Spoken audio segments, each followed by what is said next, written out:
एक दिन इजराइल उड़ा ना, जाके सबके एयरफोर्स को मार के गिरा दिया। अभी गाजा को पूरा कब्जा कर लेगा। इजराइल विवाद का कारण जड़ बहुत पुराना है। अरब वाला घुसिया गया, सब मिलकर इजराइल पे हमला कर दिया। वहाँ युद्ध होता नहीं है, युद्ध जानबूझ के करवाया जा रहा है। 57 मुस्लिम देश, इन 57 में किसी की औकात नहीं इजराइल से फिलहाल लड़ सकता। अब हमसे कोई कहते हैं एक दौर ऐसा आएगा, आप परमाणु बम ले आकर मार दीजिए।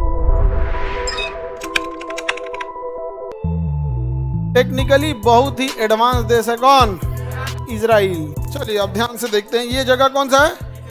इजराइल है। आप इजराइल विवाद का कारण जड़ बहुत पुराना है, बहुत ही पुराना है। देखिए सेकेंड वर्ल्ड वॉर जब चल रहा था ना, तो सेकेंड वर्ल्ड वॉर के टाइम पे जर्मनी बहुत प्रभावशाली हो रहा था। जर्मनी बहुत प्रभावशाली था और जर्मनी में बहुत बड़ी संख्या में यहूदी रहते थे। ज्यूज यानी यहूदी रहते। जर्मनी ब्रिटेन पे हमला कर रहा था, बट यहूदी जो खुद जर्मनी में रह रहे थे वो जर्मनी का साथ ना देके ब्रिटेन का साथ दे रहे थे। और यहूदियों के पास बहुत पैसा था, तो हिटलर देखा तो कहा कि तो गद्दारी है, हमारे देश में रह के और तुम ब्रिटेन का साथ दे रहे हो। हिटलर ने यहूदियों को मारना चालू किया। कोई कॉलेज लेता था हिटलर और उसमें सारे यहूदियों को भर देता था, मार और के मुंगा देता था। यहाँ भागो, यहाँ 1000 आदमी को भर दिया, 100 आदमी का खाना भेजा, नोचो खाना खाओ। कई बार खाना में जहर मिला के भेज देता था, जो गोली मार देता था, कुछ से कुछ मारता। दुनिया में सबसे ज्यादा अगर किसी जाति पर अत्याचार हुआ है ना तो यहूदियों पे हुआ। इसी वजह से वो शक्तिशाली हो गए इतना। वो अब यहूदी क्या करे, तो ब्रिटेन ने कहा कि तुम्हारा धर्म कहाँ से चालू हो। तो जैसे देखिए सिख धर्म ननकाना साहिब से प्रारंभ हुआ, पंजाब के एरिया से। तो विभाजन होने के बाद आधा उधर हो गया, आधा उधर हो गया, वरना तो ओरिजिन तो वहीं से था। ईसाई धर्म के लोग इंडिया में भी है, बट ओरिजिनेट ये कहाँ से हुआ? तो बैतलहम से। इस्लाम धर्म मक्का से,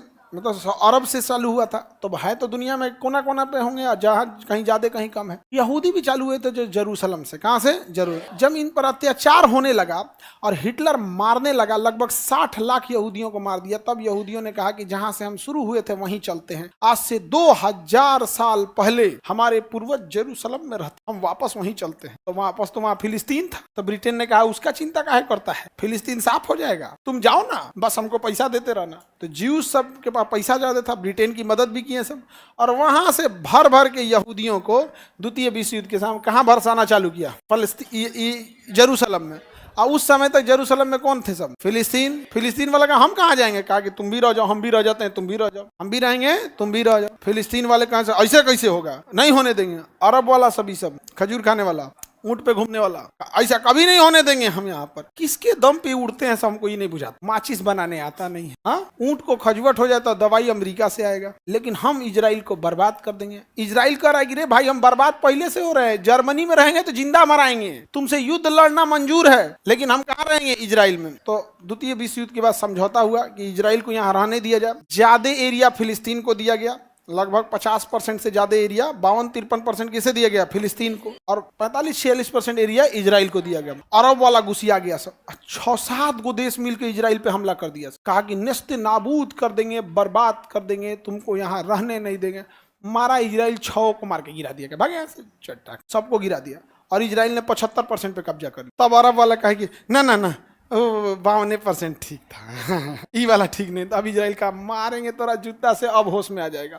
अगर हार गए रहते तो तुम लोग तो मार दिया रहता हमको, उधर जर्मनी मार रहा था, इधर तुम मार दिया, अब हम 75 पे रहेंगे। तो फिर अरब वाला कहा सो 75 पे रहोगे, तो कहा सर इस बार बड़ा हमला किया जाएगा, बड़ा हमला किया जाएगा, बहुत बड़ा हमला होगा, बहुत बड़ा हमला होगा। समझ में आ रहा है कि नहीं आ रहा? कैसा हमला होगा? बहुत बड़ा हमला होगा। तब तक इजराइल ने देखा कि तो हमला करेगा सब। एक दिन इजराइल उड़ा ना, पहले ही जाके सबके एयरफोर्स को मार के गिरा दिया, पहले ही एयरफोर्स मार के गिरा दिया हमला करने से पहले, और कब्जा कर लिया 90%। अभी कितना पे कब्जा कर लिया? अभी गाजा को पूरा कब्जा कर लेगा, 95 हो जाएगा। धीरे धीरे पूरे फिलिस्तीन को क्या कर देगा? कब्जा कर। इजराइल वाला जो मामला है इतना नया तो है नहीं, बहुत पेचीदा मामला हो गया। अब इजराइल आज के डेट में कहता है कि फिलिस्तीन कोई देश नहीं रहने देंगे, और फिलिस्तीन को देश की मान्यता नहीं है। फिलिस्तीन आर्मी नहीं रख सकता है, नेवी नहीं रख सकता है, एयरफोर्स नहीं रख सकता। अब जरा सोचो, अगर इंडिया यही नियम श्रीलंका पे लगा दे कि श्रीलंका नेवी नहीं रख सकता है, एयरफोर्स नहीं रख सकता, आर्मी नहीं रख सकता, श्रीलंका से हमारा युद्ध होगा कि नहीं होगा? यही इजराइल और फिलिस्तीन है।